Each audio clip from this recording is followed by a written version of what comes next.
So what's up guys, and welcome back again sa aking YouTube channel. So for today's video guys is may gusto lang akong i-share sa inyo.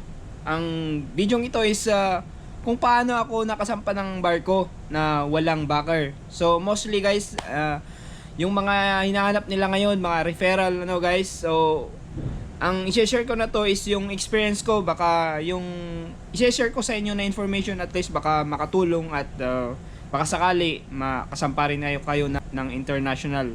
So first guys na ginawa ko nung pagkatapos kong magkatapos ng academics ko, nag-apply ako ng Inter-Island. So kuha muna kayo ng Inter-Island na experience guys, kahit 1 year lang. Kasi mostly sa mga shipping company, lalo na pag international na applyan mo, hinahanapan ka ng 1 year na experience. So kuha ka muna ng 1 year experience sa Inter-Island bago ka mag-apply sa international. So ayun ang advice ko guys, kasi ganun yung ginawa ko. And second guys, kailangang may listahan ka ng mga company na applyan mo. I-search mo dito sa page ng POA yung mga legit na company na kailangan mong applyan. At ito guys, isa rin yun, mostly na company is online na. Ayan, so pwede ka rin mag-apply through online.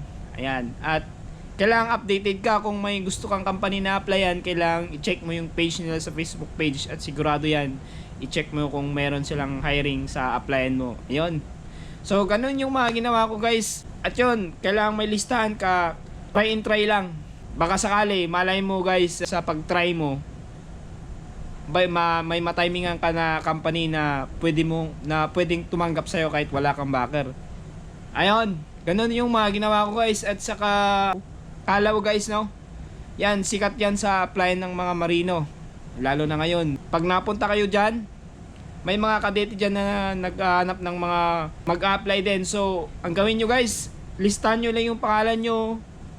Mas maganda kung may experience kayo, ayun, ilagay nyo yung sabi ko sa inyo na kailangang may 1 year ka na experience sa Inter-Island. Ayan, para at least magsulat ka doon, may maisulat ka. Ayun guys, at sa mga nanonood dyan guys na meron ng experience kahit 1 year guys sa apprenticeship mo sa Inter-Island, pwede mong magamit yan, lalo na pag mag-apply ka mga cruise lines. Yan, so maraming hiring ngayon yung mga cruise lines, lalo na ngayong panahon. Pataas na yung parami yung mga barko ng mga cruise ship ngayon. So pwede mong itry rin sa cruise ship, wag lang sa mga merchant vessels. Kahit anong barko yan, at least basta makasampak sa international vessels. So subukan mo lang, malay mo makuha ka, di ba? Try mo lang ng try, wag kang mawalan ng pag-asa na mag-apply. Ayan. At guys, ang masasabi ko lang din, kung nag-apply kayo, kailangan prepare nyo rin yung sarili nyo, di ba?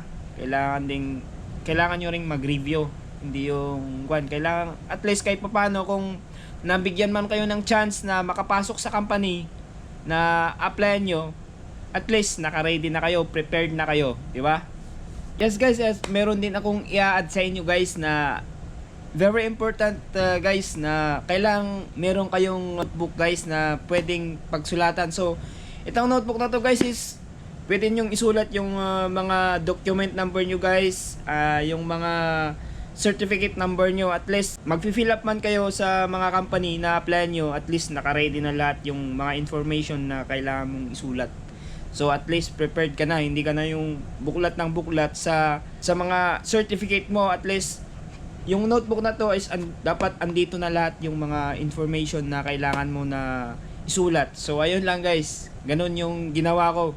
So para mas madali. Yan guys. At yun lang, pray lang na wag kang mawalan ng pag-asa pag nag-apply ka. So tuloy mo lang. Meron ding tatanggap sa'yo niyan balang araw. Basta continue mo lang yung ginagawa mo guys. Mag-apply lang. Huwag kang mawalan ng pag-asa. At guys, ayun, sana may natutunan ka sa video na shinare ko sa inyo. Maraming salamat ulit sa panonood. At ayun guys, kung bago ka pa lang dito guys sa aking YouTube channel, subscribe mo yan para maging updated ka sa mga bago kong mga upload na ibibigay sa inyo guys. At sana makahanap pa yun ng company na para talaga sa inyo guys. At maraming salamat sa panonood lagi. At safe sailing po sa ating lahat.